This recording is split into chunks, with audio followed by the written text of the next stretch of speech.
রাম,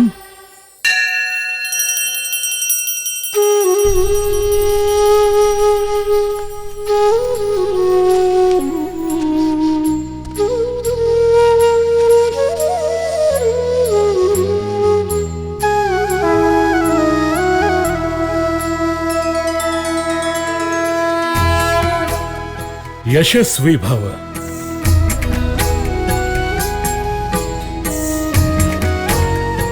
লক্ষণ,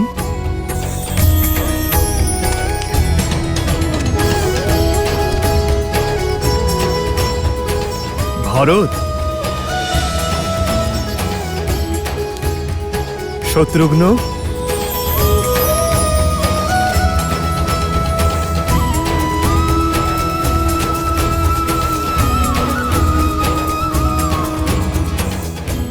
यशस्वी भव। আমার প্রিয় শিষ্যরা, আজ আমার কর্তব্য সম্পূর্ণ হলো। তোমাদের সবার শিক্ষা সম্পূর্ণ হলো। কিন্তু সর্বদা মনে রেখো, জীবন থেকে শিক্ষা লাভের প্রক্রিয়া কখনো সমাপ্ত হয় না। আচ্ছা গুরুদেব।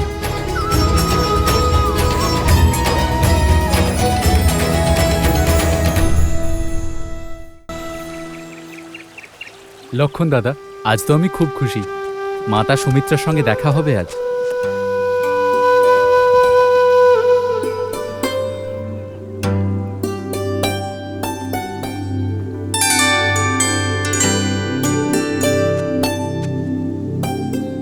লক্ষণ,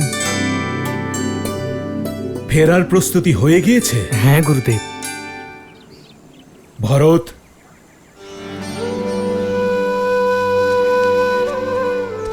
তোমার ওপর আমার অনেক আশা আছে। তোমার ভেতরে লুকিয়ে থাকা গুণগুলোকে বের করে আনতে সদা সচেষ্ট থেকো। হ্যাঁ গুরুদেব। শত্রুঘ্ন, এখন তুমি কর্তব্যের পথে হাঁটতে চলেছ। অধিক হঠকারিতা একেবারেই করো না। হ্যাঁ আচার্য। রামকে দেখতে পাচ্ছি না। রাম কোথায়? গুরুদেব, দাদা প্রতিদিনের মতোই আজও ওখানেই গেছেন। কিন্তু আজ তো সবার বিশ্রামের দিন। হ্যাঁ গুরুদেব, দাদা বললেন যে ভরত, যতক্ষণ আমি আশ্রমে আছি ততক্ষণ নিজের কর্তব্য পালন করে যাব।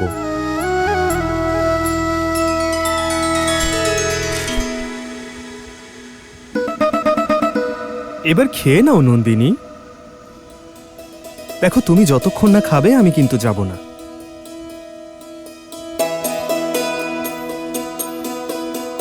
নন্দিনী, আশ্রমে আমার মায়েরা ছিলেন না। তুমি আমাকে স্নেহ দিয়েছ, আর আমিও তোমাকে ততটাই ভালোবাসি। কিন্তু যে আসে তাকে তো যেতেই হয় নন্দিনী। এটাই তো নিয়তি। নিজের উদ্দেশ্য পূর্ণ হবার পর সকলকেই ফিরে যেতে হয়, নিজের কর্তব্য পালনে। তুমিও তো তোমার মা কামধেনুকে ছেড়ে এসেছিলে। আশ্রমে থাকার সময় শেষ হয়েছে, এবার আমাকে ফিরতে হবে নন্দিনী। এতে রাগ করছো কেন?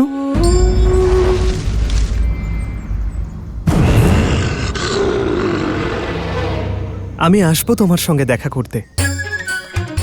দেখো, এবার চুপচাপ খেয়ে নাও, আর কাল থেকে অন্য কেউ আসবে তোমাকে খাওয়াতে। শান্ত হয়ে খেও। দেখো নন্দিনী, তুমি যদি না খাও তবে আমি রাগ করব, চলে যাব এখান থেকে। নন্দিনী, আমি সত্য বলছি, আমি চলে যাব। ঠিক আছে, আমি চললাম।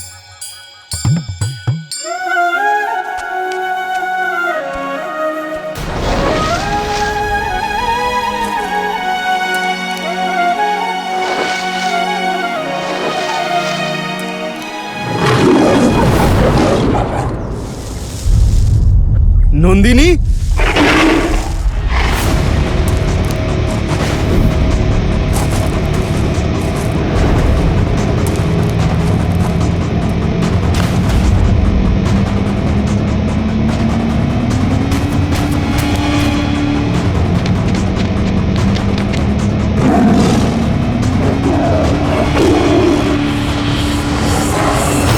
ছেড়ে দাও নন্দিনীকে।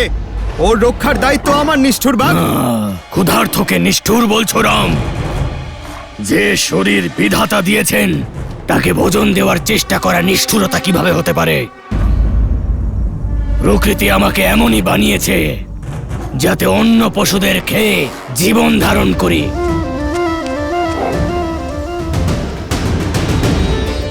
গুরুদেব এবং মা কামধেনু সুরক্ষার দায়িত্ব আমার। আমার ধর্মের পথে বাধা দিও না, নয়তো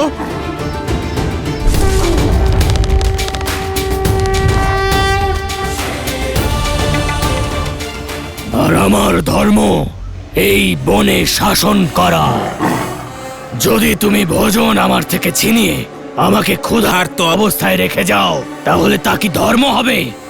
বলো রাম, আমার থেকে আমার ভোজন ছিনিয়ে তুমি কোনো অধর্ম করবে না তো?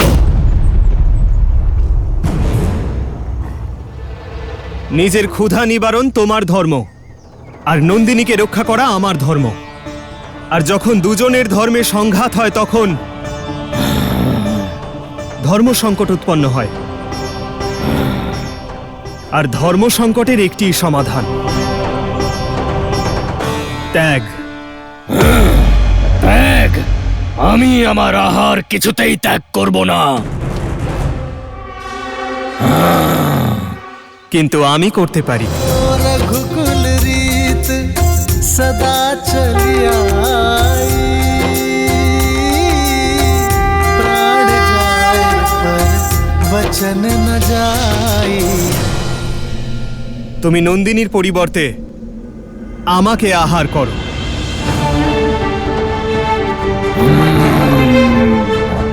নন্দিনীকে মুক্ত করো আর আমাকে আহার রূপে গ্রহণ করো।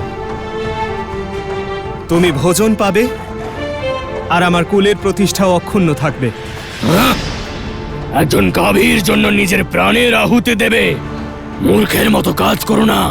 চারিদিকে দেখো, কেউ নেই এখানে, কেউ আমাদের কথা শোনেনি। যদি তুমি বলো যে বাঘ নন্দিনীর শিকার করেছে, তাহলে কেউ তোমাকে দোষ দেবে না। দুর্ঘটনা তো ঘটেই। সত্য বলেছ, কেউ নেই এখানে, কেউ দেখতে পাচ্ছে না আমাদের। যদি সকলে জানতে পারে এক বাঘ রামকে খেয়ে নিয়েছে, তাতে তোমাকে কেউ দোষ দেবে না। দুর্ঘটনা তো ঘটেই। কেউ দেখছে না বলে আমি আমার কর্তব্য বিমুখ হবার পাপ করতে পারবো না। কারণ নিজের কর্তব্যের জন্য ত্যাগের থেকে শুভ আর কিছুই হয় না।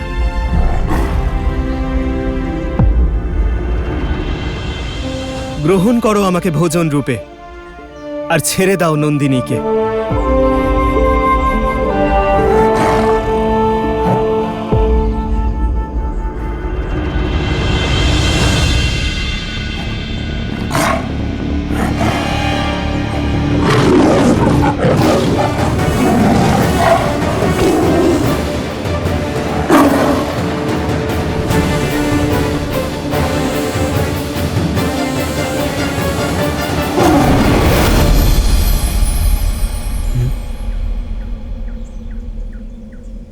রাম, নন্দিনী সুরক্ষিত আছে।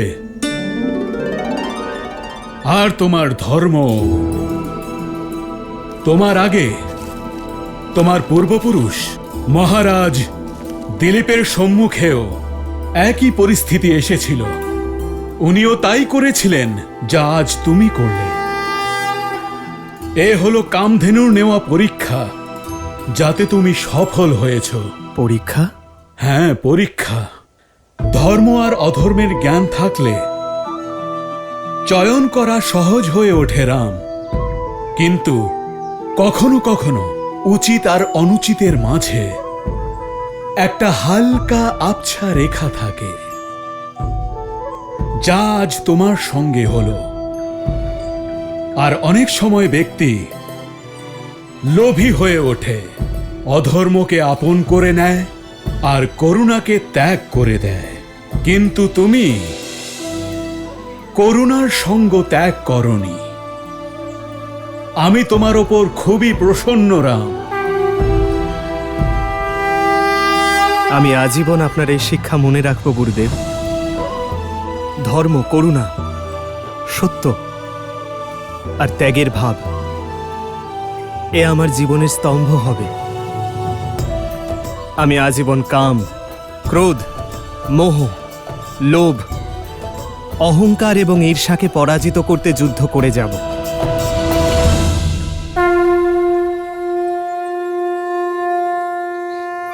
যশস্বী ভব রাম, যশস্বী ভব। আমার কাছে যে এসেছিল সে ছিল আলোর একটি রেখা। আমি গর্বিত রাম যে আমি ধর্মের সূর্য অযোধ্যায় পাঠাচ্ছি। একদিকে নারায়ণ যখন মানুষ রূপে ভবিষ্যতের যাত্রার জন্য প্রস্তুতি নিচ্ছিলেন, অন্যদিকে রাবণ নিজেকে সুরক্ষিত করার জন্য যমলোকের দিকে এগিয়ে যাচ্ছিল।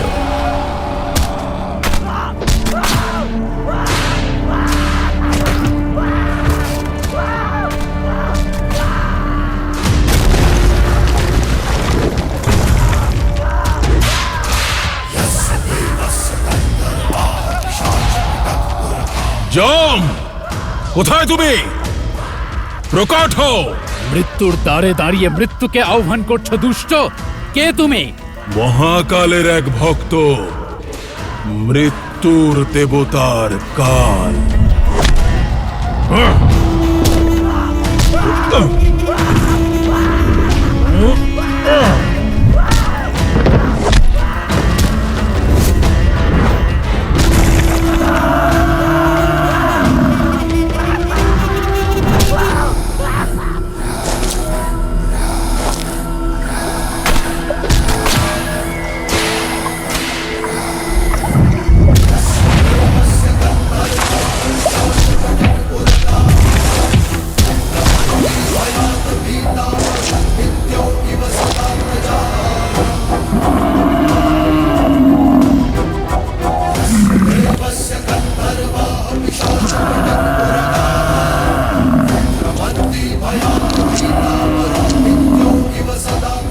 ফিরে যাও দশানন।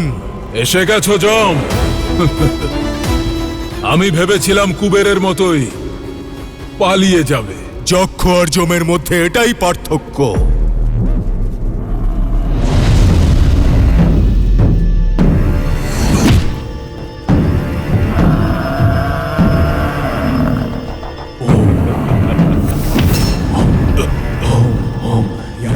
কালকে আহ্বান জানালে তার এই পরিণতি হয়।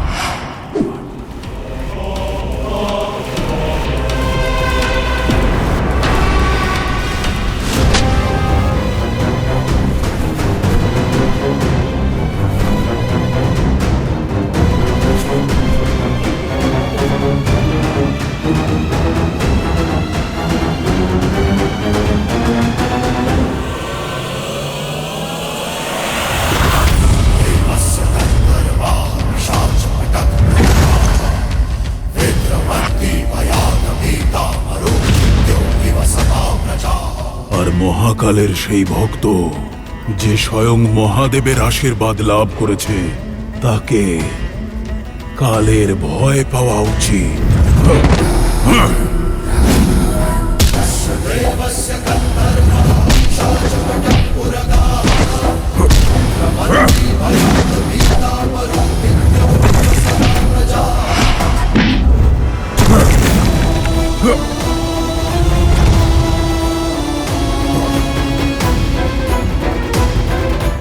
মূর্খামি করো না রাবণ। ব্রহ্মাদেবের থেকে লাভ করা বরকে অপব্যবহার করো না। সেই বরদান অনুসারে তুমি আমাকে মারতে পারবে না। আমি ভাবছি আজ মৃত্যুকেই মৃত্যু দান করব।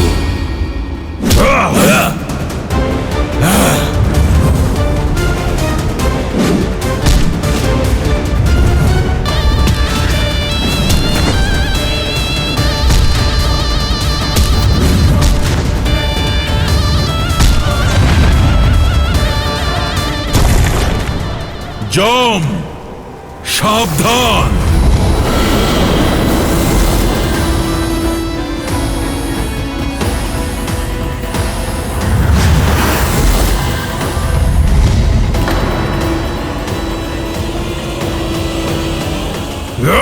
দাঁড়াও দশানন।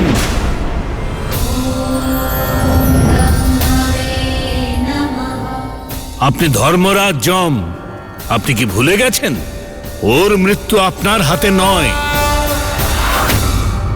আর রাবণ, তুমি মৃত্যুকে কখনো মারা যায় না, তবুও এখানে এসেছো। কি চাও তুমি? শুধু এইটুকু, আমি সকলের অবদ্ধ, কিন্তু মানুষের নই। তাই অভয় নিতে এসেছি। অমৃত। অমৃত? অমৃত পাবে না, তুমি অমৃতের পাত্র নও। জানতাম, যান আপনি, কিন্তু আমি এখান থেকে যাব না। আমি সিদ্ধান্তে অটল। যতক্ষণ আমি অমৃত না পাবো, আমি এখান থেকে যাব না। তোমাকে অমৃত পান করাবার অধিকার আমার নেই রাবণ। প্রতিশ্রুতি দিচ্ছে এই দশানন রাবণ, আমি অমৃত পান করব না। যদি আমি এমনটা করি, তাহলে আপনি আপনার বরদান নিষ্ফল করে দেবেন। যে অমৃত অসুরেরা চেষ্টা করেও পায়নি, আমি সেটা পেতে চাই, নিজের কাছে সুরক্ষিত রাখতে চাই। এখন আপনার সামনে কেবল দুটো পথ আছে, হয় আপনি আমাকে ওই অমৃত কলস দিন, আর না হলে আমি যমকে ব্যস্ত রেখে সকলকে অমর করে দেব।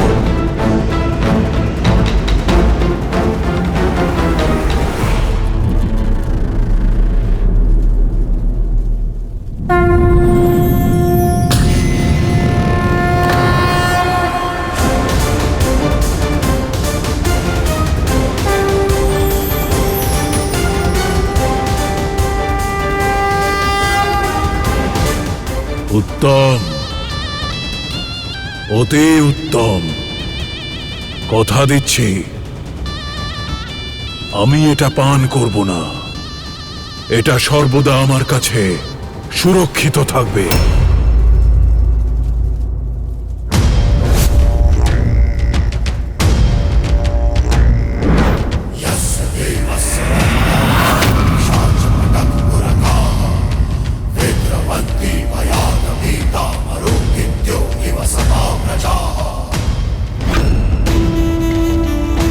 মানুষের থেকে অভয়দান আপনি করেননি ব্রহ্মদেব। এবার দেখুন, মানুষ নিয়ে আসুন কিংবা অন্য কোনো জাতি সৃষ্টি করুন, যখনই আমার উপর প্রহার হবে, এই কলস চূর্ণ হয়ে এর অমৃত আমার রক্তে মিশে যাবে। আর তাহলে আমার প্রতিশ্রুতিও ভঙ্গ হবে না। এবার রাবণের বিনাশ অসম্ভব।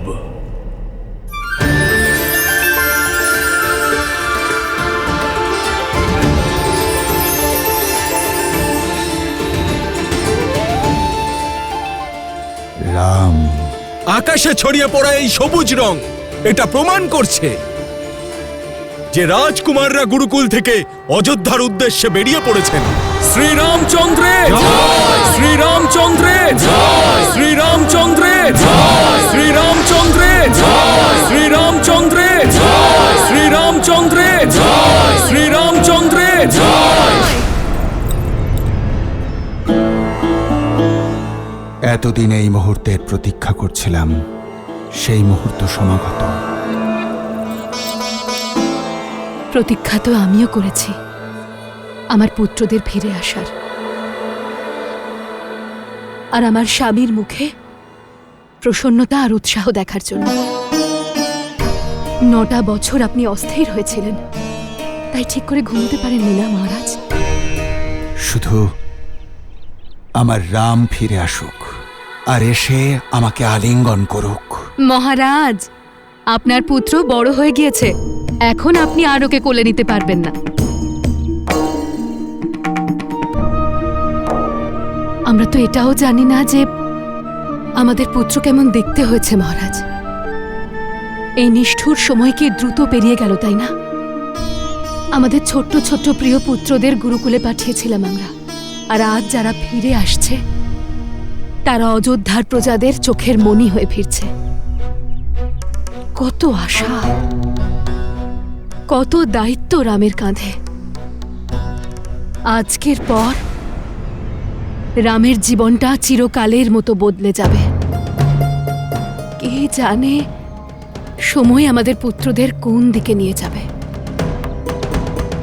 কিন্তু আমি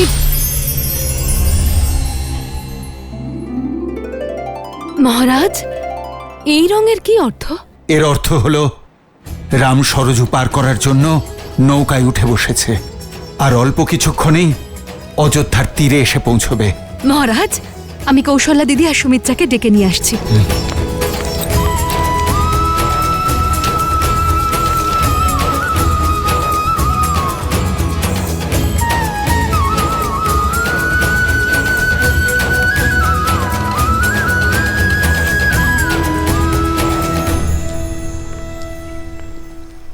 কি হয়েছে মহারানী? কেন এমনটা মনে হচ্ছে যে আপনি কিছু নিয়ে চিন্তিত হয়ে আছেন? দেবী গার্গী যা বললেন তা শুনে একজন মা কি করে চিন্তিত হবে না মহারাজ? আপনি দেবী গার্গীর বলা কথাগুলোকে এত গভীরভাবে কেন নিচ্ছেন মহারানী সুনয়না? হতে পারে উনি যা কিছু বলেছেন মজা করে বলেছেন। হ্যাঁ, কিন্তু উনি যা বলেছেন সত্য বলেছেন মহারাজ। আর সেই কথা কেন জানি না আমার মনের মধ্যে গেঁথে গিয়েছে। সীতার জন্য যোগ্য স্বামী পাওয়া কি সম্ভব? অবশ্যই পাওয়া যাবে। এমনটা কেন বলছেন আপনি? আমাদের কন্যা যে অসাধারণ। সেটাই তো চিন্তার কারণ মহারাজ, যে আমাদের কন্যা অসাধারণ। নদীর বেগ যতই তীব্র হোক, যদি সে সঠিক পথ না পায় তাহলে সে সাগরে না পৌঁছিয়ে মাঝখানেই কোথাও হারিয়ে যায়। আমাদের সীতার জন্য যোগ্য বর খুঁজতে শুরু করে দেওয়া উচিত মহারাজ। কিন্তু তার পূর্বে আমাদের জানা দরকার যে বিবাহের জন্য আমাদের কন্যা সীতা প্রস্তুত কিনা। এই সংসারকে শ্রেষ্ঠ করে তুলতে যতটা যোগদান বিষ্ণুর আছে ততটাই যোগদান দেবী লক্ষ্মীরও আছে মাতা। আর আমার সম্পূর্ণ বিশ্বাস যে আমাকে যে পূর্ণ করবে সেই নারায়ণকে ঠিক খুঁজে নেব। তোমার মাতা পিতার অবশ্যই তোমার বিবাহের জন্য চিন্তা হচ্ছে। তুমি যে বিবাহযোগ্যা হয়ে গেছো।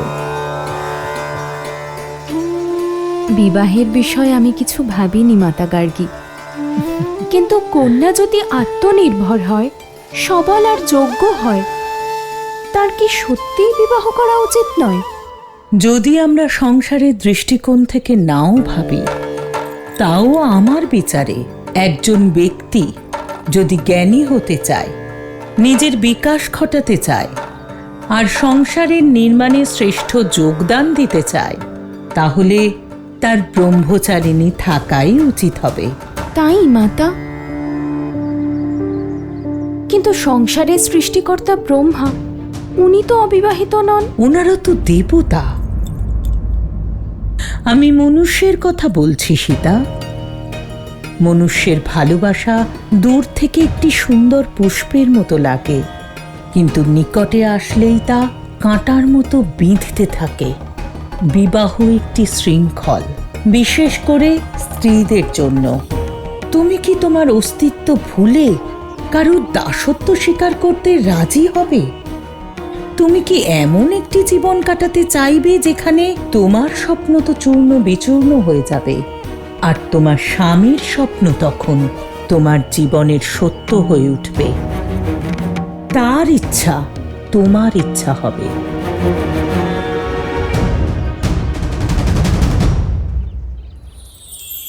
ক্ষমা চাইছি মাতা গার্গী, কিন্তু আপনিই তো বললেন সবই যার যার দৃষ্টিকোণ। আর আমার দৃষ্টিতে বিবাহ দাসত্ব নয়, বরং আশা। এমন একটা সম্পর্ক যেখানে দুজনের একে অপরের প্রতি সম্মান থাকবে, সমর্পণ থাকবে আর বোঝাপড়া থাকবে। এমন একটা সম্পর্ক যেখানে কেউ একে অপরের উপর নির্ভরশীল নয়, বরং একে অপরের শক্তি, যেখানে দুজনেই একে অপরের ব্যক্তিত্ব আর অস্তিত্বকে প্রতিষ্ঠা করার প্রচেষ্টা করে। সেই বিবাহের মতো সুন্দর আর সুখময় আর কিচ্ছু হতে পারে না মাতা গার্গী। ঠিক যেমন শিব পার্বতী, ওনারা একে অপরের অর্ধাঙ্গ, কিন্তু একে অপরকে পূর্ণ করেন। ঠিক যেমন লক্ষ্মী আর নারায়ণ। লক্ষ্মী নারায়ণ সেই লক্ষ্মী যিনি সর্বদা বিষ্ণুর চরণের কাছে থাকেন, আর যখন বিষ্ণু বিশ্রাম নেন তখন লক্ষ্মী তার সেবায় মগ্ন থাকেন। আর বিষ্ণু তো সর্বদা সংসারের ভ্রমণ করতে থাকেন। আবার সেই দৃষ্টিকোণের পার্থক্য। আমার দৃষ্টিতে এটা দুজনের নিজের যাত্রা। যদি লক্ষ্মী নারায়ণের সেবক হতেন, তাহলে কি ওনার নাম নারায়ণের আগে নেওয়া হতো? লক্ষ্মীর নারায়ণের চরণে থাকা নারায়ণের সেবা করা নয়, নারায়ণকে জাগানোর প্রতীক। লক্ষ্মী নারায়ণকে প্রেরণা দেন যে জাগুন আর নিজের কর্তব্য পালন করুন। উনি নারায়ণের সঙ্গ ত্যাগ করেন, যাতে নারায়ণ অবতার নিয়ে সংসারের প্রতি কর্তব্য পালন করতে পারেন। এই সংসারকে শ্রেষ্ঠ করে তুলতে যত যোগদান নারায়ণের আছে, ততটাই যোগদান দেবী লক্ষ্মীরও আছে মাতা। সত্য তো এটাই, না লক্ষ্মীকে ছাড়া নারায়ণ সম্পূর্ণ, আর না নারায়ণকে ছাড়া লক্ষ্মী। আর আমার সম্পূর্ণ বিশ্বাস যে আমাকে যে পূর্ণ করবেন, সেই নারায়ণকে ঠিক খুঁজে নেব।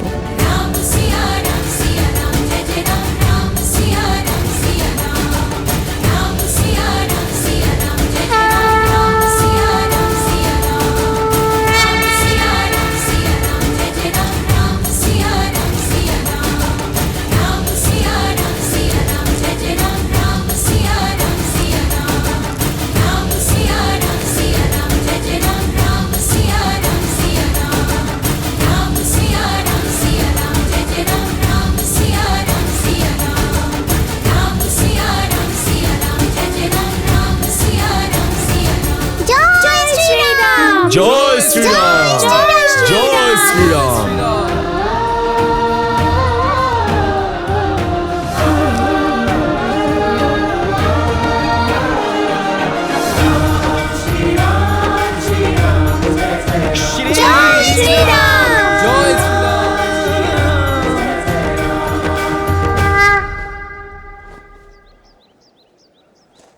দাদা, রথে চড়ে যাই। রথে চড়ে গেলে অযোধ্যার এই সম্বর্ধনা আমরা কি করে লাভ করব শত্রুঘ্ন?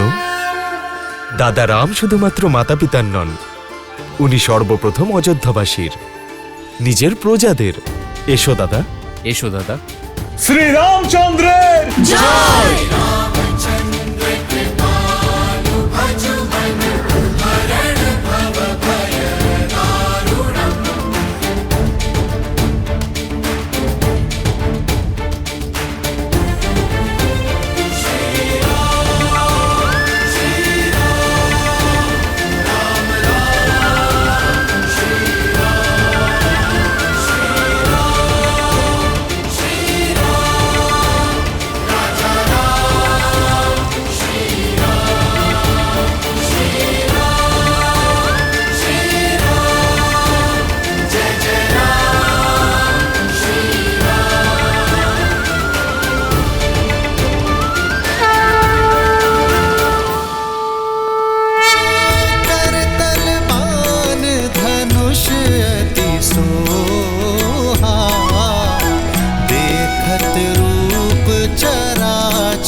सब भाई हित हो ही सब लोग लुगाई। कौशलपुर बासी नर नारी वृद्ध अरु बाल प्राण हुते प्रिय लागत सब कहूँ राम कृपाल।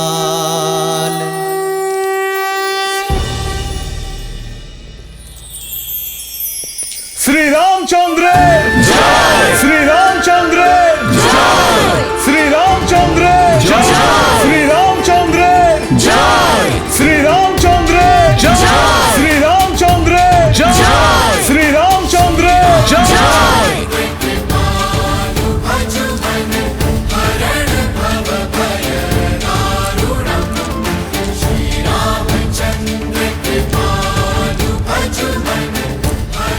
রাম,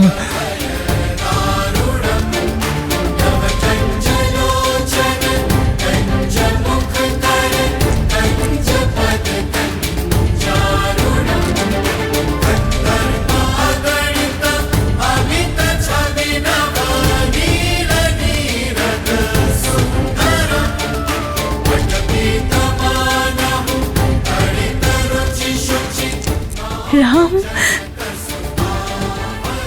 দেখেছো দিদি, আমাদের রাম কত বড় হয়ে গিয়েছে।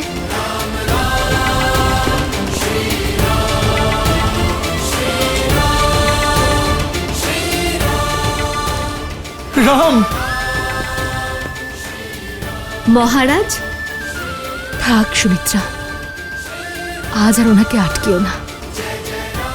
আজ একজন রাজা রাজকুমারদের সঙ্গে নয়, একজন পিতা পুত্রদের কাছে যাচ্ছেন।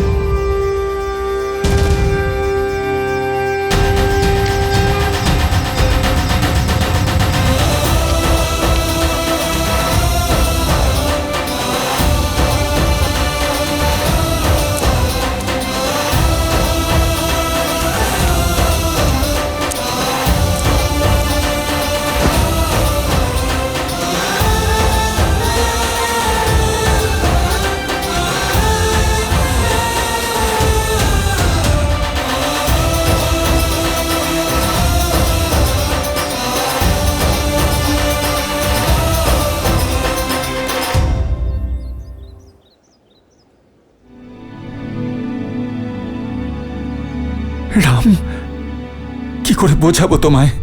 তোমাকে ছেড়ে প্রতিটা মুহূর্ত কিভাবে কাটিয়েছি আমি। অবশেষে তুমি ফিরে এলে রাম।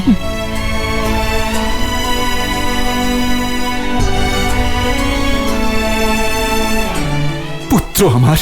হ্যাঁ পিতা, গুরুদেব বশিষ্ঠের আশীর্বাদে আমাদের শিক্ষা সম্পূর্ণ হয়েছে। প্রণাম গুরুদেব। যশস্বী ভব। ভুল হয়ে গেছে গুরুদেব, রামের জন্য এতই ব্যাকুল ছিলাম আর কারো প্রতি দৃষ্টিই যায়নি। এতে তোমার কোনো দোষ নেই পুত্র। রামের মুখমণ্ডলের তেজই এমন, যেই তার দিকে দেখে সমগ্র জগৎকে ভুলে তারই মধ্যে হারিয়ে যায়।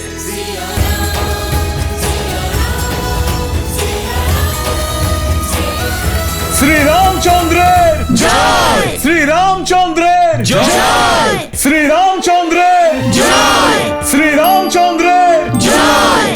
প্রিয় অযোধ্যাবাসী, আপনাদের রাজকুমার ফিরে এসেছে, আমার পুত্র রামচন্দ্র। শ্রী রামচন্দ্রের জয়, শ্রী রামচন্দ্রের জয়। রাজকুমার। পিতা, আমার ভাইয়েরাও আপনার আশীর্বাদের প্রতীক্ষায় রয়েছে। আমার পুত্র লক্ষণ, দীর্ঘজীবী হও। আচ্ছা পুত্র, এটা বলো, এতদিন আশ্রমে তোমরা সবাই কি শিখেছো? অস্ত্র শিক্ষা হোক বা শস্ত্র চালনা, আমাদের রাম দাদা সব থেকে এগিয়ে ছিল। আমাদের ভরত দাদা খুব সুন্দর কবিতা লেখে। আমার ভরত খুব ভালো ধনুর্ধারী। যখন লক্ষ্য পূরণ হয়ে গেছে তখন হ্যাঁ, আমার সবচেয়ে কনিষ্ঠ পুত্র শত্রুঘ্ন।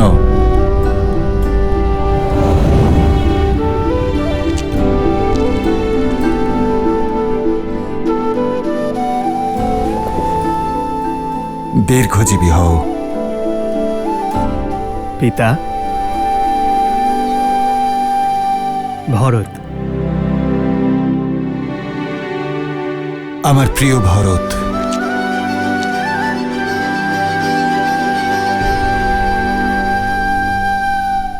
প্রণাম পিতা। দীর্ঘজীবী হও। ভরত আপনার জন্য কিছু উপহার এনেছে।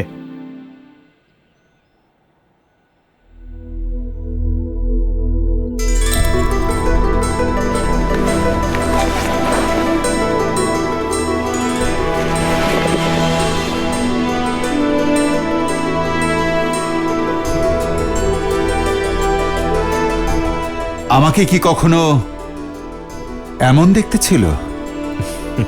যখন আমরা গুরুকুলের জন্য প্রস্থান করেছিলাম তখন অযোধ্যা থেকে আপনার এই চিত্রই আমরা সকলে আমাদের মনের মধ্যে করে নিয়ে গিয়েছিলাম। দেখুন ভরত তাতে কেমন প্রাণ দিয়েছে। আমার পুত্রের যে এত অদ্ভুত প্রতিভা রয়েছে তা তো আমি জানতামই না। আমি আশা করছি ধনুর্বাণেও তুমি সমান পারদর্শী। হ্যাঁ পিতা। এসো, রাজসভায় যাওয়া যাক। আমাদের মন্ত্রিমণ্ডল এবং সভাসদ রাজকুমারদের প্রতীক্ষায় রয়েছেন। এসো। পিতা, যদি আপনি আজ্ঞা দেন আগে মায়েদের সঙ্গে দেখা করি।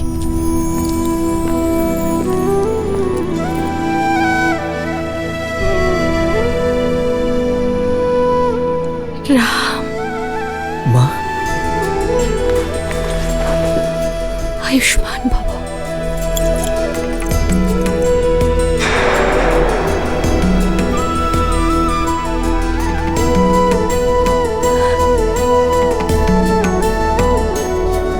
এসো, দেখো দিদি, আমার রাম কত বড় হয়ে গিয়েছে।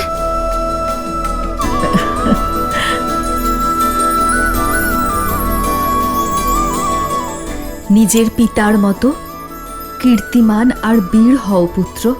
আমি তো আপনার মতো হবার আশীর্বাদ চাইছিলাম মা সুমিত্রা। আমার মতো? আমার মধ্যে এমন কি আছে যা আর কারোর মধ্যে নেই? বীর আর প্রসিদ্ধ যোদ্ধা হওয়া খুব সরল, কিন্তু তোমার মতো ধৈর্যশীলা আর ভালোবাসতে জানা খুবই কঠিন। আর এই কথা আমার রাম জানে।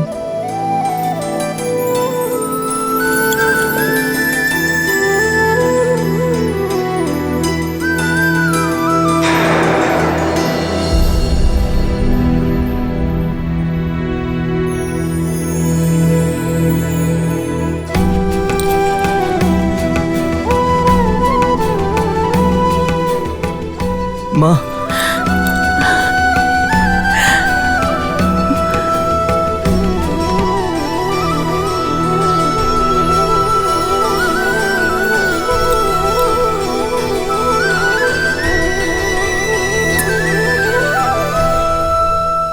কল্পনাতেও ভাবতে পারিনি যে তোমরা এত বড় হয়ে যাবে।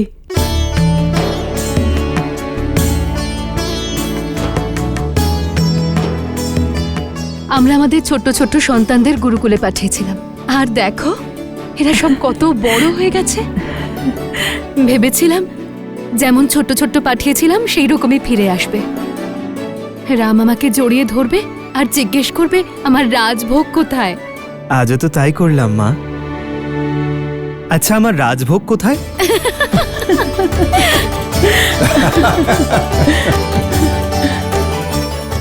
সব বানিয়েছি। আচ্ছা পুত্র, এটা বলো, এতদিন আশ্রমে তোমরা সবাই কি শিখেছো? অস্ত্র শিক্ষা হোক বা শস্ত্র চালনা, আমাদের রাম দাদা সব থেকে এগিয়ে ছিল। আমার ভরত খুব ভালো ধনুর্ধারী। যখন লক্ষ্য পূরণ হয়ে গেছে তখন। মহারাজ, মহর্ষি বিশ্বামিত্র এসেছেন।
श्रीमद्रामायणम् श्रीमद् আর এটা তুমি খাও।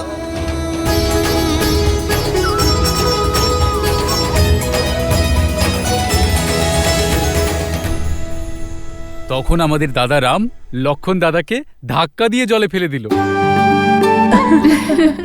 হ্যাঁ, তাতে এই বিষয়ে এত হাসার কি আছে? আর আমাদের ভরত দাদা, দাদা রামের সাহায্য ছাড়া কখনো কোনো কিছু করতোই না। কিন্তু সত্যি আশ্রমে আমাদের অনেক কাজ করতে হতো, কিন্তু তোমার হাতের সুস্বাদু ভোজন গ্রহণ করে সত্যি আমরা অত্যন্ত আনন্দিত। আচ্ছা পুত্র, এটা বলো, এতদিন আশ্রমে তোমরা সবাই কি শিখেছ? পিতা, রাম দাদা তো আশ্রমের সব থেকে এগিয়ে ছিল, তা সে ধর্ম হোক, অস্ত্রশিক্ষা হোক বা শস্ত্র চালনা, আমাদের রাম দাদা সব থেকে এগিয়ে ছিল। আর শেষ দিনে গুরুদেব এক ভয়ঙ্কর পরীক্ষা নিয়েছিলেন দাদার, আর সেটাও কাউকে না বলে। আচ্ছা, কি পরীক্ষা নিয়েছিলেন? মায়া আর করুণার পার্থক্যের। গুরু বশিষ্ঠ দাদার উপরে খুব প্রসন্ন হয়েছেন। আর লক্ষণ, তুমি কি শিখেছ? সেটাই মা, যা আমি সর্বদা শিখতে চেয়েছিলাম। দাদার সর্বশ্রেষ্ঠ রক্ষক হওয়া আর প্রত্যেক কাজে ওনাকে সাহায্য করা। আর আমাকে কেউ কিছু জিজ্ঞাসা করবে না, আমি তো প্রথমেই বলেছি অস্ত্র এবং শস্ত্র আমি খুব ভালোভাবে জানি, কিন্তু জীবনকে অনুভব করা এটাই আমার সব থেকে প্রিয় জিনিস। দেখুন মা, দেখুন। দুষ্টু পুত্র ভরত, হ্যাঁ, তুমি কি শিখেছ?